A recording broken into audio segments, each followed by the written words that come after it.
உன் கை பிடிச்சு நடக்க உன் தோள் மீது சாய தினம் உம்மோடு பேச நானும் சித்தம் செய்ய என் வாழ்வெல்லாம் நீரே என் வழியெல்லாம் நீரே என் பலனெல்லாம் நீரே எனக்கெல்லாமே நீரே இயேசுவே என் நேசரே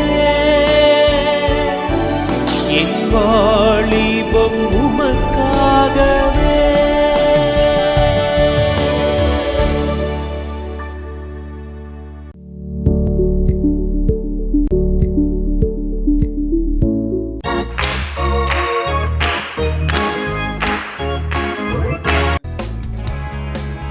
என்ன பண்ணிட்டு இருக்கேன்? ஏதோ மறைச்சு வச்சன பார்த்தேன். இங்க பேக் கட்டி ஏதோ மறைச்சு வச்சன பார்த்தேன். கொடு.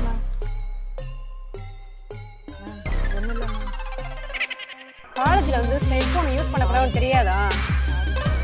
சாரி மேம், ஷார்ட்ஸ் மட்டும் தான் நான் பார்த்தேன். ஃபோன் யூஸ் பண்ண மாட்டேன் மேம். ஷார்ட்ஸ் பத்தி இது பத்தி அது எனக்கு தேவையில்லை. காலேஜ்ல ஃபோனை யூஸ் பண்ண தப்பு. அதனால உன் ஃபோனை வந்து பிரின்சிபால்ட்ட வந்து வாங்கிக்கோ. சூசன், நீங்க என்ன பண்ணிருக்கிற? உங்களுடைய ஃபோனை எடுத்துட்டு வந்து மாட்டிக்கிட்டேன்டி. மேம் பிடிக்கிட்டு போயிட்டாங்கடி. போய் சீக்கிரமா வாங்க, இல்ல பிரின்சிபல் கிட்ட போச்சுன்னு ரொம்ப பெரிய ப்ராப்ளம் ஆயிரும்டி. சரிடின்னு சொல்லிட்டு இங்க என்ன பண்ணிருக்க? சீக்கிரமா போ. ஐயோ, please ma'am, sorry ma'am, please ma'am, sorry ma'am, please ma'am, sorry ma'am. வீட்டுக்கு தெரிஞ்சா ஏதாவது ப்ராப்ளம் ஆகும் மேம், ப்ளீஸ் மேம். நீ கிளாஸை கட் அடிச்சுட்டு ஃபோன் பார்த்ததே தப்பு. எதா இருந்தாலும் வா, பிரின்சிபால் மேம் கிட்ட பேசிக்கலாம். மேம் ப்ளீஸ் மேம், நான் ஷார்ட்ஸ் மட்டும் தான் மேம் பார்த்தேன். Sorry ma'am, please ma'am. Excuse me ma'am. Yes, வாங்க சொல்லுங்க. பிசிஏ ஸ்டூடெண்ட் சூசன் வந்து ஃபோன் யூஸ் பண்ணிட்டு இருந்தாங்க மேம். அதான் கொடுக்கலான்னு வந்தேன் மேம். சரி, ஓகே. நீங்கள் அவங்க பேரண்ட்ஸ்க்கு இன்ஃபார்ம் பண்ணிட்டீங்களா? ஆல்ரெடி இன்ஃபார்ம் பண்ணிட்டேன் மேம், வந்துட்டு இருக்காங்க. சரி, ஓகே. நீங்கள் அப்போ கிளாஸுக்கு போங்க, நான் இன்னும் பார்த்துக்கிறேன். Okay ma'am, thank you ma'am.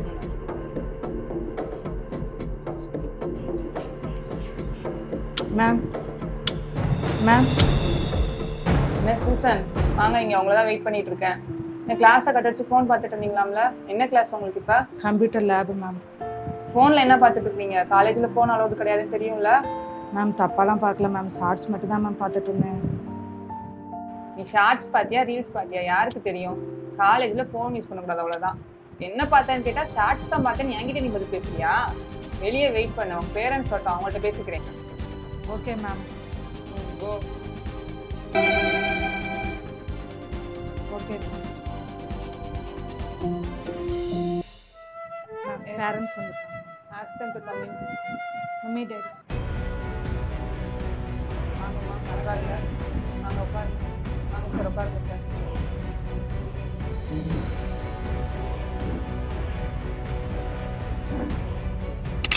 You come this side. நான் உங்களை எதுக்கு வர சொன்னேன்னு உங்களுக்கு தெரியுமா? தெரியும் மேம். இவ ஏதோ கிளாஸ்ல ஃபோன் யூஸ் பண்றதா சொன்னாங்க. காலேஜில் ஃபோன் தெரியுமா? அது தெரியும் மேடம். நீங்க ஆனா அசைன்மெண்ட் ப்ராஜெக்ட் எல்லாமே ஃபோன்ல பார்த்து பண்ற மாதிரி தானே கொடுக்கீங்க. அதனால அவ ஃபோன் யூஸ் பண்ணிட்டு இருக்கா. Excuse me, stop. நாங்கள் ஹோம்ஒர்க்கு வீட்டில் உட்காந்து எதாவது தெரியாததை பார்த்துக்கோன்னு சொல்லியிருக்கோம், அலோ பண்ணுறோம் தான். ஆனால் அவள் காலேஜுக்கு வந்து கிளாஸை கட் அடிச்சு சப்ஜெக்ட் சம்மந்தமாலாம் இல்லை மேம். உங்கள் பொண்ணு உட்காந்து ஷார்ட்ஸ் பார்த்துக்கிட்டு இருந்தா. என்னப்ல, மேம் சொல்றதெல்லாம் உண்மைதானா? கிளாஸை கட் அடிச்சுட்டு போய் ஃபோனை பார்த்துட்டு இருந்திருக்க. அவள் காலேஜ் போகும்போது என்ன எடுத்துட்டு போகிறா, நீ கவனிக்க மாட்டியா? ஏன் நீங்க கவனிக்க மாட்டீங்களா? நீங்க செல்லம் கொடுத்துட்டு அவளை கெடுத்து வச்சிருக்கீங்க. நானா செல்லம் கொடுத்தேன்? நான் எப்போயோ தான் வீட்டில் இருக்கிறேன். பாதி நேரம் வெளியே பிஸ்னஸ் வெளியே போயிடுறேன். நீ தான் அவளை பொறுப்பாக பார்த்துக்கணும். ஆமா, எப்போ பார்த்தாலும் நீங்க என்னையவே குறை சொல்லிட்டு இருங்க. என்னமோ உங்களுக்கு ஒரு பொறுப்பு இல்லாத மனைவி. எனக்கு பொறுப்பு தான். அதனால பிஸ்னஸ்க்காக நான் வெளியே போகிறேன். நான் குடும்பத்துக்காக தான் உழைக்கிறேன். இப்படி போய் சம்பாதிச்சா தான் நம்ம நல்லா இருக்க முடியும். ஆனால் நீ தான் பத்திரமா அவளை பார்த்துக்கணும். அவளை கவனமா.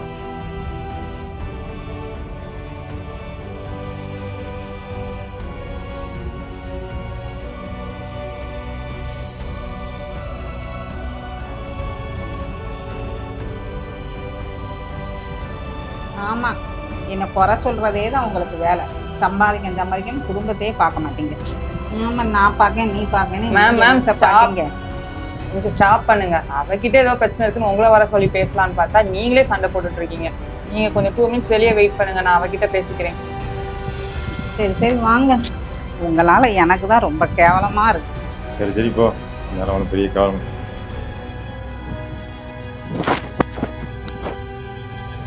நீ கொஞ்சம் உட்காருமா. நீ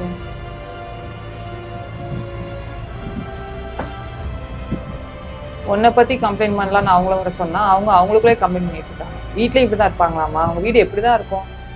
எங்கள் வீட்டில் எப்போதுமே 2 பேர் சண்டை போட்டுட்டு தான் மேம் இருப்பாங்க. எங்கள் அம்மா எப்போதுமே சீரியல் பார்த்துட்டே தான் இருப்பாங்க. நான் ஏதாவது ப்ராஜெக்ட் விஷயமா ஏதாவது வாங்கணும்னு சொன்னால் கூட அவங்க ரெஸ்பான்ஸே பண்ண மாட்டாங்க மேம். ரொம்ப தனிமையில் இருக்கிறனால தான் நான் ஷார்ட்ஸ் பார்த்து என்னோட தனிமையை போக்குறேன் மேம். நான் தப்பாலாம் எதுவுமே பார்க்க மாட்டேன் மேம். ஷார்ட்ஸ் மட்டும் தான் மேம் பார்ப்பேன்.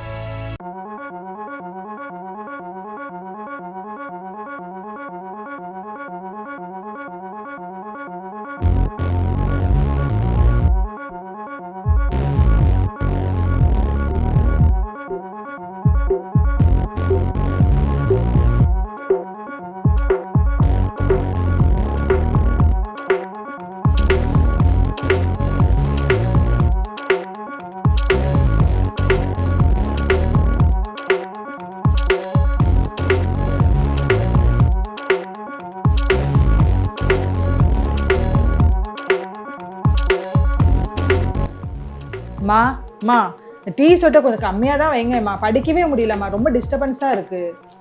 ஆமாம், அந்த ஆணைங்க நீ படித்து கலெக்டர் ஆக போகிற. படிக்கிறவ அங்கே புக்கை பார்த்து படிங்க. இங்கே டிவி சவுண்டு எதுக்கு கவனிச்சிட்டு இருக்க? அப்பம்லாம் நாங்கள் 5 பேர் 6 பேர் ஒரே வீட்டில் இருந்து தான் படித்தோம். இப்படியா அந்த சத்தம் கேட்கு இந்த சத்தம் கேட்குன்னா சொன்னால் இவளுக்கு தனி ரூமும் கொடுத்தாச்சு. அங்கே தனி ரூமில் உட்காந்து நீ படிக்கிறோம்னாக்கிட்டு இப்பொழுது அன்னைக்கு டிவி சத்தம் கேட்குங்க, பேச்சு சத்தம் கேட்குங்க. இதே தான் கவனம். படிக்கிறவ படிப்பை பார்த்து படியன் கவனமா.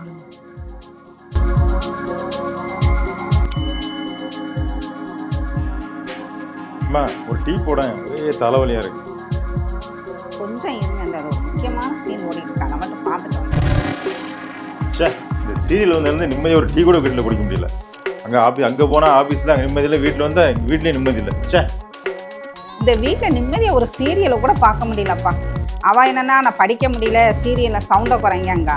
இவங்க வந்துக்கிட்டு டீயை கொடு காப்பியை கொடுன்னு சொல்லிக்கிட்டு ஒரே கரைச்சலாக இருக்குப்பா. ஒரு சீரியலை பார்த்தோன்ட்டு இல்லை. சே, என்ன வீடு இந்த வீடு, இங்கே போய் நம்மளும் இருக்கணும். ஷார்ட்ஸ் மட்டும்தான் நான் பார்ப்பேன். ஷார்ட்ஸ் உன் தனிமையை போக்கும் நீ நம்புறியா? ஷார்ட்ஸ் பார்க்கறதுனால உன் தனிமை போகாதுமா. உன் குடும்பத்துக்குள்ள உங்கள் அப்பா அம்மாக்குள்ள இருக்கிற சண்டை ஓஞ்சாதான் நீ தனிமையிலேருந்து வெளியே வர முடியும். அதுக்கு நீ கண்டிப்பாக ஜெபம் பண்ணணும். ஜெபம் பண்ணும்போது ஆண்டவர் உன் குடும்பத்துக்குள்ள ஒரு சந்தோஷத்தையும் சமாதானத்தையும் கொடுப்பாரு. அப்போ அவங்களோட தனிமை தானாக போயிடுமா. எங்கள் வீட்டு சுச்சுவேஷன் உங்களுக்கு தெரியாது மேம். என் நிலமையில இருந்து பார்த்தா தான் மேம் உங்களுக்கு தெரியும். சொல்கிறது ஈஸியாக தான் மேம் இருக்கும். நானும் உன் வயசில் நல்லா ஃபோன் பார்த்து வரலாமா, நல்லா பார்ப்பேன். ஷார்ட்ஸ் உட்காந்து டைம் போதே தெரியாமல் பார்ப்பேன். எனக்கு ஒரு பிரச்சனைன்னு வந்தப்போ ஷார்ட்ஸ் எனக்கு கை கொடுக்கலாமா. அப்போ தான் நான் முடிவு பண்ணேன், இந்த ஷார்ட்ஸு, இந்த வீடியோஸ், ரீல்ஸ் எதுவுமே நம்மளுக்கு யூஸ் ஆகாது. படிப்பு தான் நம்மளுக்கு யூஸ் ஆக முடிவு பண்ணேன். இன்றைக்கி நான் முன்னால் ஒரு பிரின்சிபலாக உட்காந்து. எல்லாத்துக்கும் மேலே நீ ஜெபம் பண்ணணுமா. நீ ஜெபம் பண்ணும்போது தான் உன்னுடைய தனிமையெல்லாம் மாறும். நீ வேதம் வாசிப்பியா? அவங்க வீட்டில் பைபிள் ரீட் பண்ணுற பழக்கம்லாம் இருக்கா உனக்கு? நீ ஃப்ரீயாக இருக்கிற டைமில் எனக்கு போர் அடிக்குது, நான் தனிமையாக இருக்க நீ ஃபீல் பண்ண நேரத்தில் நீ பைபிள் எடுத்து வாசிக்கலாம். இல்லைனா நீ ஃபோன் தான் பார்க்குறேன்னா கொஞ்சம் நாளாக கிறிஸ்டியன் சாங்ஸ் கேட்க ஆரம்பி. உனக்கு அந்த சாங்ஸ் கூட உனக்கு தனிமையை போக்குமா. நீ உன்னுடைய நேரத்தை ஃபுல்லாக பைபிள் வாசிக்கிறதுல, பாட்டு கேட்கறதுல, ஜெபம் பண்ண நீ செலவிடும்போது உன் தனிமையும் போகும், உன்னுடைய வீட்டில் இருக்கிற பிரச்சனைகளும் மாறுமா. ஓகே மேம், கண்டிப்பாக பண்ணுறேன் மேம். ஓகேம்மா, நான் சொல்றதெல்லாம் ஞாபகம் வச்சுக்கோ, சரியா? நல்லா ஜெபம் பண்ணு, பைபிள் வாசி. அவங்க பேரண்ட்ஸ்டையும் பேசுகிறேன், ஓகேவா? அவங்க வர சொல்லி நான் அவங்கள்ட்டே பேசுகிறேன். உங்கள் பொண்ணு இப்படி ஃபோன் பண்ணிட்டானதுக்கு நீங்களும் ஒரு காரணம் தான். உங்கள் வீட்டில் இருக்கிற சுச்சுவேஷனால இப்படி ஒரு சூழ்நிலைக்கு அவள் தள்ளப்பட்டிருக்கா. உங்கள் கிறிஸ்டியன் ஃபேமிலி தானே, அவங்க வெல்விஷராக நான் அவங்க சொல்கிறேன் கேளுங்க. இன்றைக்கே உங்கள் வீட்டில் போய் ஃபேமிலி ப்ரேயர் ஸ்டார்ட் பண்ணுங்கள். அவளுக்கு கூட நிறைய டைம் ஸ்பெண்ட் பண்ணுங்கள். கண்டிப்பாக அவள் மாறிடுவா. சார் பிஸ்னஸ் விஷயமா வெளியே போனால் கூட நீங்கள் அவ கூட டைம் ஸ்பெண்ட் பண்ணுங்கள். டிவி சீரியல் பார்க்காத குறைங்க. முக்கியமாக ஜெபத்தை ஆரம்பிங்க. உங்கள் வீட்டில் தினம் பைபிள் வாசிக்கிறது, ஜெபம் பண்ணுறது நீங்கள் போகும்போது கண்டிப்பாக அவளுக்குள்ள ஒரு மாற்றத்தை நீங்கள் பார்ப்பீங்க. இன்றைக்கி ஃபோன் பார்த்தா நான் நிற்கிறா, நாளைக்கே பெரிய பிரச்சனையில் வந்து மாட்டியிருந்தானே நீங்கள் என்ன செய்வீங்க? அப்போ உங்களுக்கு தான் வருத்தம். அதுக்காக தான் நான் சொல்கிறேன், உங்கள் குடும்பத்தில் ஒரு ஃபேமிலி ப்ரேயரை கண்டிப்பாக இன்றைக்கி ஆரம்பிச்சிடும், ஓகேவா? உங்களுக்காக நானும் ஜெபம் பண்ணுறேன். கர்த்தர் உங்களை ஆசீர்வதிப்பார். ஓகேம்மா, போயிட்டு வாங்க, பார்ப்போம். Okay ma'am, thank you madam.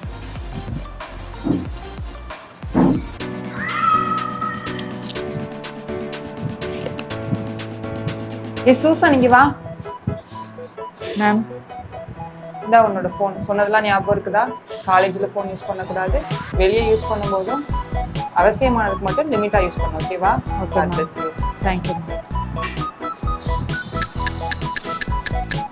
Susan என்ன பண்ற? நான் அம்மா ப்ரெஸ் ஆயிட்டா இங்க வா.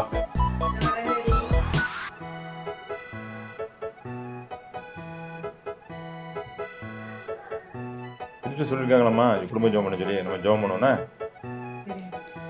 ஜோமனு நல்ல பிதாவே நம்ம துதிக்கிறோம், மெய் சோதரிக்கிறோம். ஆண்டவரே நல்ல நாளுக்காக நன்றி செலுத்துகிறோம். ஆண்டவரே கடந்த நாட்கள் கடந்த எல்லா கசப்பான அனுபவங்களும் எங்கள் வாழ்க்கையை விட்டு மாறும்படியாக நாங்கள் ஜெபிக்கிறோம். இன்று முதல் பிரியமாய் வாழ்ந்து ஆண்டவரே ஒவ்வொரு நாளும் குடும்ப ஜெபம் செய்து நாமத்தை மகிமைப்படுத்த உங்கள் பிரியமாய் பரிசுத்தமாய் வாழ எங்கள் குடும்பத்தில் ஒவ்வொருவருக்கும் தெரிய அனுக்கிரகம் பாராட்டும்படியாக நாங்கள் ஜெபிக்கிறோம். இந்த கரங்களை தாழ்த்தி அர்ப்பணிக்கிறோம், அதை பொறுப்படுத்துகிறோம். இப்படி இயேசு கிறிஸ்து நாமத்தில் இந்த ஜெபத்தை எடுக்கிறோம். நல்ல பிதாவே. ஆத்துமாவே கர்த்தரை ஸ்தோத்திரி, முழுமே நாமத்தை ஸ்தோத்திரி. ஆத்துமாவே கர்த்தரை ஸ்தோத்திரி, கர்த்தர் செய்த சகல வாழ்வு மறவாதே. ஆமென்.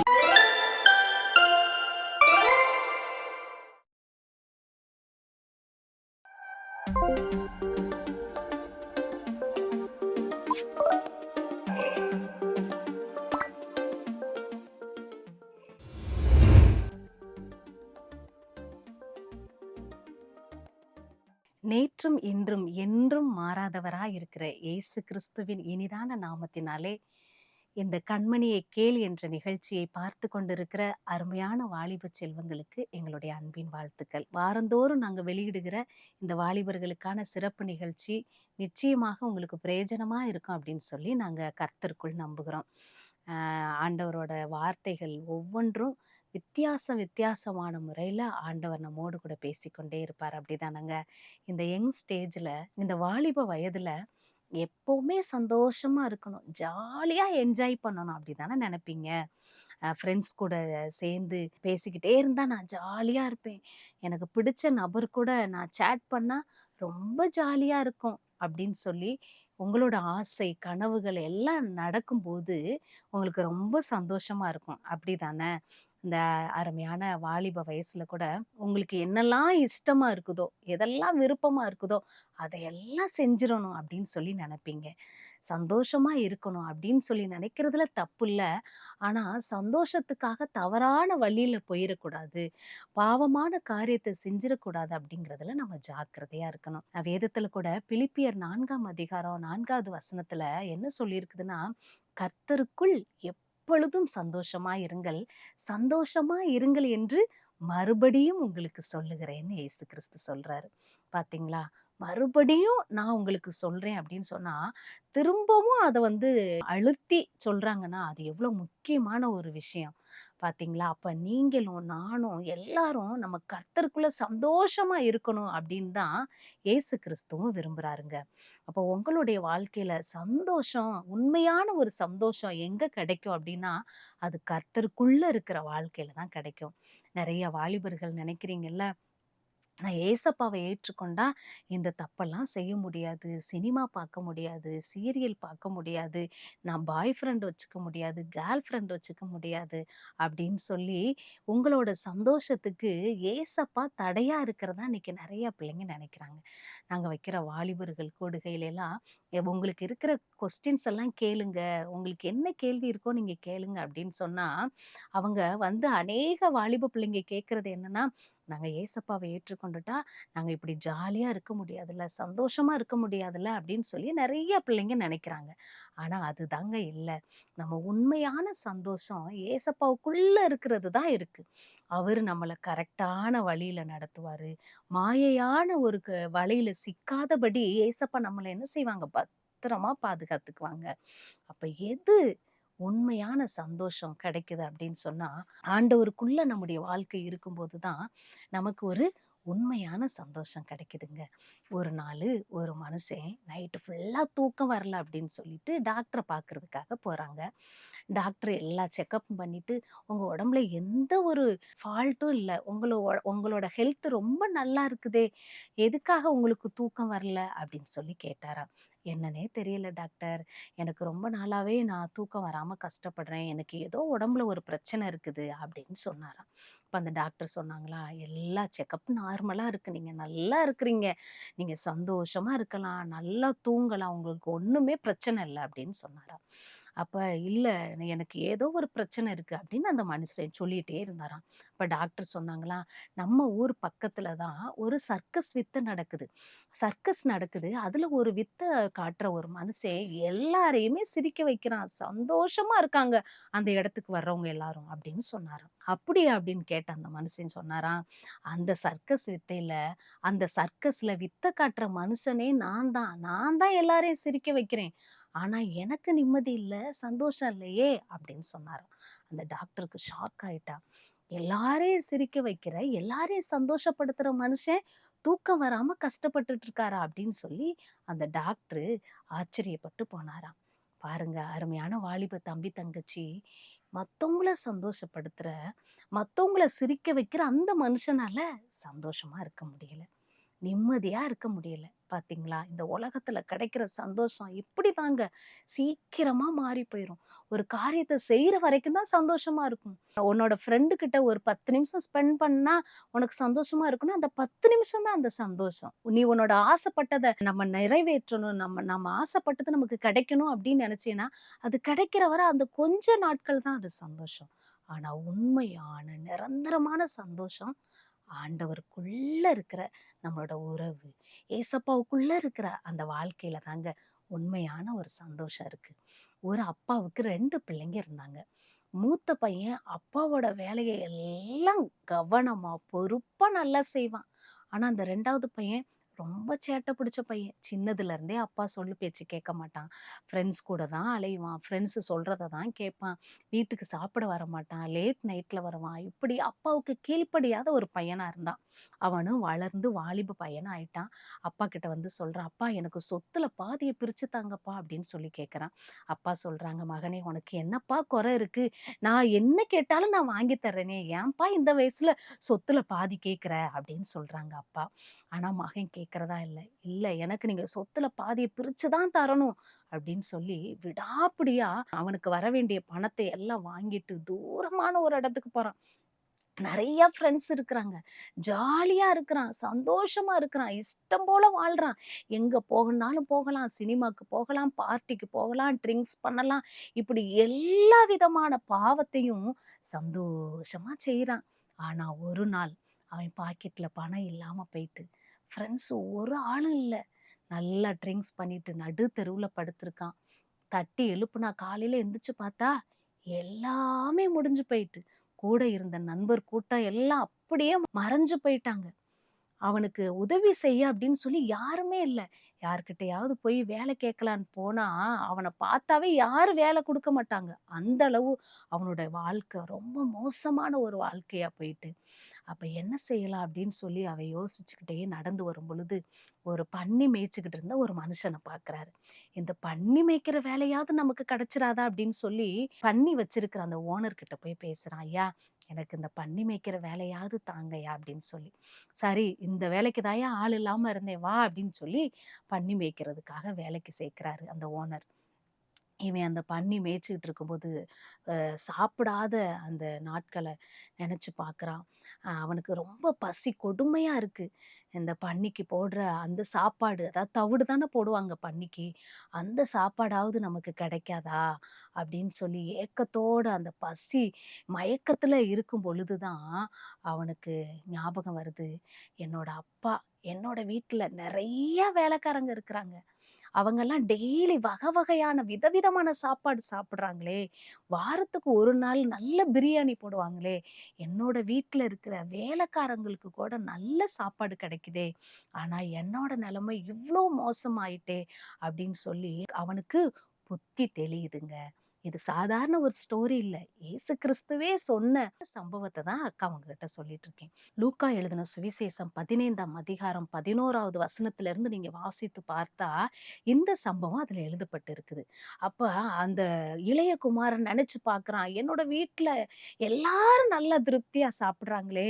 ஆனா எனக்கு பன்னிக்கு குடுக்குற அந்த சாப்பாடு கூட எனக்கு கிடைக்கலையே! அப்படின்னு சொல்லி அவனுடைய புத்தி அன்னைக்கு தெளியுதுங்க. அவன் நினைக்கிறான், நான் என்னோட அப்பாவை தேடி நான் போக போறேன். என்னோட அப்பா கிட்ட போய் என்ன வேலைக்காரன்ல ஒருத்தனா ஏத்துக்கோங்கப்பா அப்படின்னு நான் சொல்ல போறேன் அப்படின்னு சொல்லி தன்னுடைய பாவ நிலையை உணர்ந்து அந்த இடத்தை விட்டு எழுந்து புறப்பட்டு போனான் அப்படின்னு சொல்லி வாசிக்கிறாங்க. லூக்கா 15ஆம் அதிகாரம் 20வது வசனத்துல என்ன எழுதப்பட்டு இருக்குதுன்னா, அந்த இளைய குமாரன் எழுந்து புறப்பட்டான். பாவமான அந்த பாவ சேற்றை விட்டு அவன் எழுந்து புறப்பட்டான். தன்னுடைய நிலையை உணர்ந்து புறப்பட்டான் அப்படின்னு சொல்லி வாசிக்கிறோம். இன்னைக்கு இந்த நிகழ்ச்சி, இந்த சத்தத்தை கேட்டுக்கொண்டிருக்கிற அருமையான வாலிப தம்பி, அருமையான வாலிப தங்கச்சி, அந்த இளைய குமாரன் பன்றியோடு கூட இருந்து அந்த பாவமான வாழ்க்கையில இருந்தது போல இன்னைக்கு உன்னோட வாழ்க்கை இருக்குதா? இந்த நேரத்துல ஆண்டவருடைய சமூகத்துக்கு வரணும் அப்படின்னு சொல்லி நீ எழுந்து புறப்படணும்னு நினைச்சிட்டேன்னா ஆண்டவர் உன்னுடைய வாழ்க்கையை மாத்திருவார். அந்த இளையகுமாரன் அப்படிதான் எழுந்து புறப்பட்டாரு. தன்னுடைய தகப்பன் வீட்டுக்கு போகணும் அப்படின்னு சொல்லி நடந்து வர்றாருங்க. ஆனா அப்பா வீட்டுல இருந்து மகனுடைய வருகைக்காக அவன் எப்படி என்னோட வீட்டுக்கு வந்துருவான் அப்படின்னு சொல்லி ஒவ்வொரு நாளும் அவர் எதிர்பார்த்துக்கிட்டே தான் இருந்திருப்பாரு. அதனாலதான் அந்த வசனம் சொல்லப்பட்டு இருக்குது, அவன் தூரத்துல வர்றதை கண்டு மனதுருகி ஓடி அவன் கழுத்தை கட்டி கொண்டு அப்படின்னு சொல்லி 20வது வசனத்துல வாசிக்கிறோம். பாருங்க, அப்பா அப்பாவோட இருதயம் மகன் எவ்வளோ பணத்தை அழிச்சாலும் பரவாயில்ல, பாவத்துக்கு அவன் போனாலும் பரவாயில்ல, பாவமான காரியத்தை அவன் செஞ்சாலும் பரவாயில்ல அப்படின்னு சொல்லி தன்னுடைய மகனுடைய வருகைக்காக, தன்னுடைய மகன் எப்படியாவது என்னிடத்துல வந்துட மாட்டானா அப்படின்னு சொல்லி ஒரு ஏக்கத்தோடு கூட அந்த தகப்பன் அன்னைக்கு உட்கார்ந்து இருந்தது போல இன்னைக்கும் ஆண்டவராகிய இயேசு கிறிஸ்து உங்களுடைய வருகைக்காக நீங்க திரும்பி ஆண்டவரிடத்துல வரமாட்டீங்களா அப்படின்னு சொல்லி ஆண்டவர் ஆசையோட, எதிர்பார்ப்போட, ஒரு மனதுருக்கத்தோட கூட இன்னைக்கு வரைக்கும் ஆண்டவர் எதிர்பார்த்து கொண்டே இருக்கிறாருங்க. அந்த இளைய குமாரன் எப்படி அப்பா கிட்ட போகணும் அப்படின்னு சொல்லி அன்னைக்கு எழுந்து புறப்பட்டானோ அதே போல நீங்களும் இன்னைக்கு நான் இந்த பாவமான காரியத்தை விட்டு நான் எழுந்து புறப்பட போறேன் என்னோட இயேசுவின் இடத்துல. நான் இந்த காரியத்தை விட்டு, இந்த அடிமைத்தனத்தை விட்டு நான் எழுந்து புறப்பட போறேன், நான் ஏசப்பா கிட்ட வரப்போறேன் அப்படின்னு சொல்லி நீங்க எழுந்து புறப்பட்டு வந்தீங்கன்னா அவர் உங்க மேல மனதுருகி உங்களை கண்டு உங்களை கட்டி அணைத்து உங்களை முத்தமிடுகிற ஒரு தேவனா இருக்கிறார். அவர் அப்படியே ஏற்றுக்கொள்ளுகிறார். அழுக்கான ஒரு நிலையில வரலாம், சாப்பிடாத ஒரு சூழ்நிலையில அவன் தள்ளாடி கொண்டு இருக்கலாம், அவனுடைய நிலைமை பார்க்கிறதுக்கு பரிதாபமா இருக்கு. ஆனா அவரோட அப்பா அவன் அப்படியே ஏற்றுக்கொள்ளுகிறார். இதே போலதான் உங்களோட வாழ்க்கை எப்படிப்பட்டது, உங்களோட சூழ்நிலை எப்படிப்பட்டது, நீங்க எந்த நிலையில இருக்கிறீங்க எல்லாம் அவருக்கு தெரியுங்க.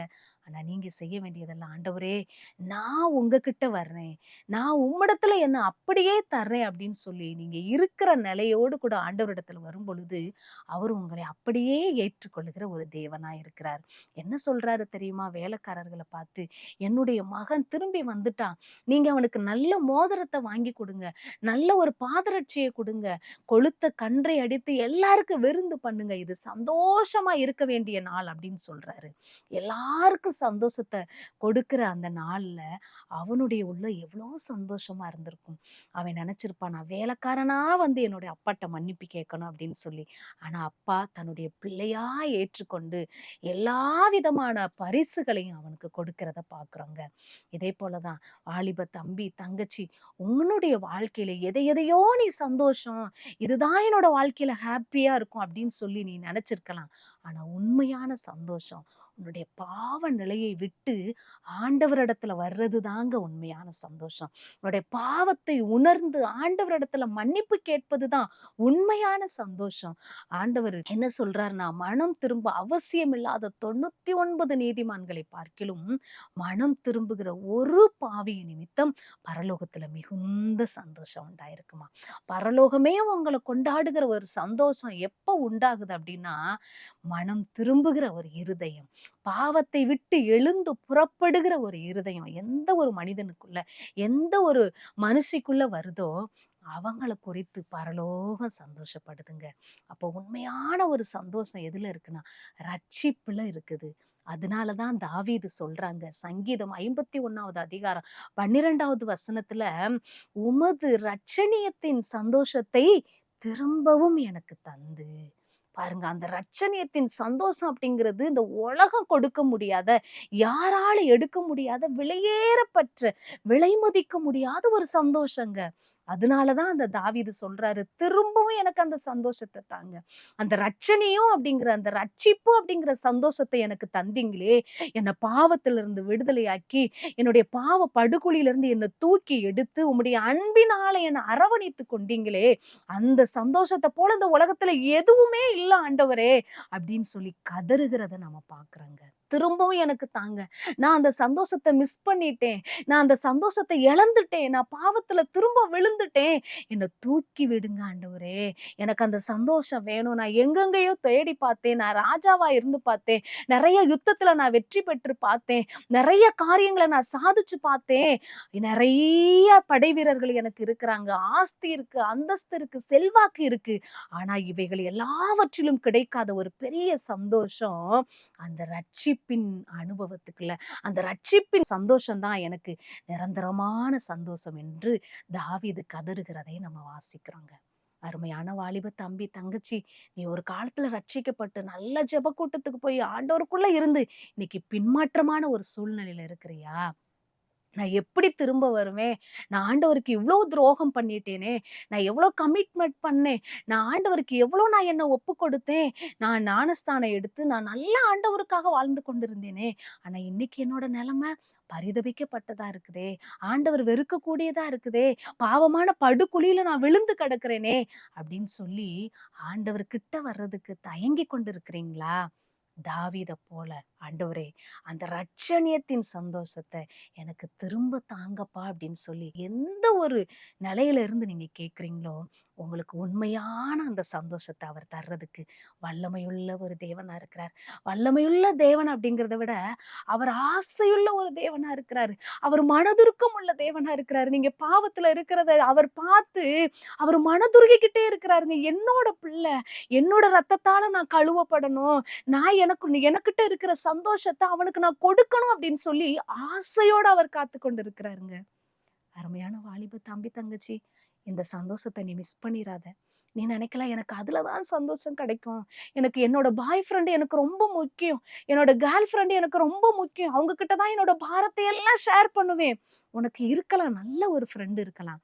ஆனா அவங்களால உண்மையான சந்தோஷத்தை, உன்னுடைய பாவத்துல இருந்து ஒரு விடுதலையை வாங்கி தரவே முடியாது தம்பி, வாங்கி தரவே முடியாது தங்கச்சி.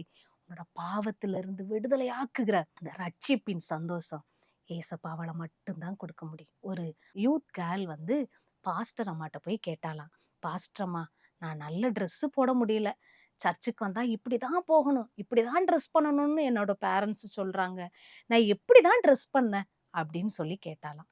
அப்ப அந்த பாஸ்டர் அம்மா சொன்னாங்களாம், பாப்பா, நீ இந்த அளவுல ட்ரெஸ் போடு, இப்படி கழுத்து இந்த அளவு இறக்கி இருக்கணும் அப்படிலாம் நான் சொல்றதுக்கு நான் ஒன்றும் டெய்லர் இல்லம்மா. ஆனா நான் ஒண்ணு சொல்றேன், நீ என்ன செஞ்சாலும், ட்ரெஸ் பண்ணாலும் சரி, நீ உட்கார்ந்து யார் கூடயாவது செல்போன் பார்த்துட்டு இருந்தாலும் சரி, நீ தனிமையா உன்னோட ஃப்ரெண்ட்ஸ் கிட்ட நீ டைம் ஸ்பெண்ட் பண்ணாலும் சரி, இயேசு உன் கூட இருக்கிறார், இயேசு என் கூட இருக்கிறார் அப்படிங்கிற அந்த எண்ணம் உன்கிட்ட எப்பயுமே இருந்துச்சுன்னா நீ செய்யறதெல்லாம் பெஸ்டா தான்ப்பா இருக்கும்.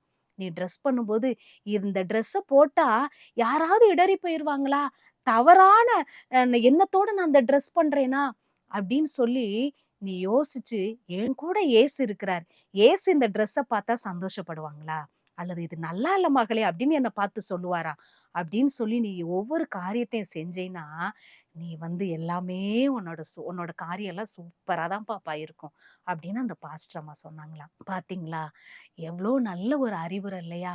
நீங்களும் இந்த வாலிப வயதுல என்னனாலும் நீங்க பண்ணுங்க, எங்க வேணாலும் போங்க, இயேசு என் கூட இருக்கிறார், இயேசு என்னோடு இருக்கிறார் அப்படிங்கிற எண்ணத்தோடு கூட நீங்க என்னெல்லாம் பண்றீங்களோ அது எல்லாம் பரிசுத்தமாதாங்க இருக்கும், அது எல்லாம் நன்மையாதான் இருக்கும், அது நல்லதாதான் இருக்கும், மத்தவங்களுக்கு அது இடரலா இருக்காது, அது யாருக்கும் தீங்கு கொண்டு வரதா இருக்காது, நீ பாவமான காரியத்தை செய்யறதா இருக்காது, அது உண்மையுள்ளதா இருக்கும், பரிசுத்தம் உள்ளதா இருக்கும். நீ எப்பொழுதெல்லாம் இயேசு என்னோடு கூட இருக்கிறார் அப்படின்னு சொல்லி நீங்க நினைக்கிறீங்களோ அது எல்லாமே பெஸ்டா தாங்க இருக்கும். அப்ப இந்த உலகத்துல நீ நினைக்கிறதெல்லாம் அற்பமான ஒரு காரியத்துக்குள்ள நான் சந்தோஷமா இருப்பேன். இந்த அற்பமான சின்ன என்னோட ஆசையை நான் நிறைவேத்திட்டா நான் சந்தோஷமா இருப்பேன் அப்படின்னு சொல்லி நீ நினைக்கலாம். இல்லவே இல்ல தங்கச்சி, இல்லவே இல்ல தம்பி. அது எல்லாம் கொஞ்ச நேரம் காணல் நீரை போல கொஞ்ச நேரம் சந்தோஷம் பார்த்துட்டு அப்படியே மறைஞ்சு போயிரும் அந்த காணல் நீர். அதே போல உன்னுடைய சந்தோஷமும் மறைஞ்சு போயிரும். உண்மையான ஒரு சந்தோஷம், நிரந்தரமான ஒரு மகிழ்ச்சி, உன்னோட உன்னோட வாழ்க்கையில விவரிக்க முடியாத ஒரு ஹாப்பியான லைஃப் எங்க இருக்கு அப்படின்னா ஏசப்பாவுக்குள்ள மட்டும்தான் தம்பி இருக்குது. ஏசப்பாவுக்குள்ள மட்டும்தான் தங்கச்சி இருக்குது. அதனாலதான் கர்த்தருக்குள் எப்பொழுதும் நீங்க சந்தோஷமா இருங்க. 24 ஹவர்ஸும் நீங்க சந்தோஷமா இருக்கலாம். நீங்க ஒரு ஒரு இடத்துக்கு பார்ட்டிக்கு போறீங்க அப்படின்னா அந்த பார்ட்டி முடிஞ்சு வீட்டுக்கு வரும்போது அந்த சந்தோஷம் எல்லாம் போயிரும். நீங்க டூர் போறீங்க, சுற்றுலாக்கு போகணும், ஃப்ரெண்ட்ஸ் கூட ஜாலியா 2 நாள் தான். அதுக்கடுத்து அந்த சந்தோஷம் எல்லாம் போயிரும். ஆனா 24 மணி நேரமும் உன் உள்ளத்துல சந்தோஷம் இருக்கணும். நீ ஜாலியா இருக்கணும். நீ என்ஜாய்மெண்ட்டா நீ ஃபீல் பண்ணணும் உன்னோட லைஃப் அப்படின்னு சொல்லி நீ நினைச்சீன்னா, ஏசப்பாக்குள்ள அந்த அந்த பாஸ்டர் அம்மா என்ன சொன்னாங்க? "இயேசு என்னோடு கூட, இயேசு என்னோடு கூட" அப்படின்னு நெனச்சு பார்க்க சொன்னாங்கல்ல. அதே போல உன்னுடைய லைஃப்ல நீ நெனச்சு பார்த்தேன்னா, நீ சூப்பரான, பெஸ்ட்டான ஒரு நல்ல ஸ்டார போல உன்னோட வாழ்க்கை ஜொலிக்கிற ஒரு வாழ்க்கையா மாறும். பரிசுத்தமான ஒரு வாழ்க்கையா மாறும். உன்னை பார்க்குறவங்க எல்லாருமே ஆச்சரியப்படுகிற ஒரு நபராய் ஆண்டவர் உன்னை நீ நினைக்கலாம், நான் சந்தோஷமா இருக்கிறதுக்காக தான் இதை செய்றேன். நான் சம்பாதிக்க போறேன். நான் நல்லா படிக்கிறேன். என்னோட வாழ்க்கையில இன்னும் ஏதாவது ஒரு அச்சீவ் பண்ணணும் அப்படின்னு சொல்லி நான் நினைக்கிறேன்னு சொல்லி நீ நினைக்கலாம். ஆனா எல்லாத்தையும் விட ஆண்டவர் நமக்கு கொடுக்கிற அந்த ரட்சிப்பு, அந்த ரட்சிப்பின் சந்தோஷத்தை இழந்து விடாதபடி அது காத்து கொள்ளணும். பெற்றுக்கொண்ட அந்த ரட்சிப்பின் சந்தோஷத்தை மத்தவங்களுக்கு சொல்லணும் தம்பி தங்கச்சி. இதுதான் ரொம்ப முக்கியமானது. உன்னை ஆண்டவர் ரட்சித்த விதம், நீ எந்த நிலையில இருந்து ஆண்டவர் உன்னை தூக்கி எடுத்த விதம், அது எல்லாம் உனக்கும் ஆண்டவருக்கு மட்டும் தான் தெரியும். அப்ப அவரோடு கூட இணைந்திருக்கிற ஒரு வாழ்க்கை, அவரோடு கூட கனெக்ட் பண்ணி இருக்கிற அவனோட லைஃப் எவ்வளவு சந்தோஷமானது. அதை மத்தவங்களுக்கு நம்ம சொல்லும் பொழுது மத்தவங்களும் அதை சந்தோஷப்படுறாங்க. மத்தவங்களுக்கும் அது ஆசீர்வாதமா இருக்கும். இப்படிப்பட்ட ஒரு வாழ்க்கை வாழணும் இந்த வாலிப வயதுல அப்படின்னு சொல்லிதான் ஆண்டவர் விரும்புகிறார். நீங்க நிச்சயமா ஆண்டவருக்குள்ள சந்தோஷமா இருக்கணும் அப்படின்னு சொல்லிதான் நாங்கள் விரும்புறோம். நிச்சயமாக அப்படிப்பட்ட கிருபைகளை தந்து உங்க ஒவ்வொருத்தரையும் ஆண்டவர் ஆசீர்வதிப்பாராக. கண்களை மூடி நாம் ஜெபிப்போமா? எங்களை அதிகமாய் நேசிக்கிற எங்கள் நல்ல தகப்பனே, உம்மை நன்றியோடு துதிக்கிறோம், ஸ்தோத்தரிக்கிறோம்ப்பா. இந்த நாளிலும் கூட உண்மையான மகிழ்ச்சி உமக்குள்ள இருக்கிற ஒரு வாழ்க்கையில தான் இருக்கு அப்படின்னு சொல்லி எங்களோடு கூட நீங்க பேசுனீங்கப்பா. இந்த வார்த்தையை கேட்டுக்கொண்டு இருக்கிற அருமையான வாலிப தம்பி தங்கச்சி ஒவ்வொருத்தரையும் நீங்க ஆசீர்வதிங்கப்பா. அவங்களோட வாழ்க்கை உமக்குள்ள இணைந்திருக்கிற ஆண்டவரே உமோடு கூட நடக்கிற ஒரு வாழ்க்கையா மாறட்டும் சுவாமி. அந்த ரட்சிப்பின் சந்தோஷத்தை பெற்றுக்கொள்ளவும், அதை ஒரு நாளும் இழந்து விடாதபடி காத்துக்கொள்ளவும், இந்த ரட்சணியத்தின் சந்தோஷத்தை மற்றவர்களுக்கும் சொல்லுகிறவர்களாய் ஒவ்வொருவரை நீங்க மாற்றுவீராக என்று சொல்லி நாங்க ஜெபிக்கிறோம் ஆண்டவரே. ஒவ்வொரு வாலிப தம்பி தங்கச்சிகளை நீங்க ஆசீர்வதிங்கப்பா. உமக்குள்ள சந்தோஷமாய் வாழ்ந்திருக்கட்டும்னு சொல்லி நாங்க ஜெபிக்கிறோம்ப்பா. துதி கன மகிமை எல்லாம் உமக்கு செலுத்துகிறோம். மீட்பர் இயேசு கிறிஸ்துவின் நாமத்தில் ஜெபிக்கிறோம் ஜீவனுள்ள நல்ல பிதாவே. ஆமென்.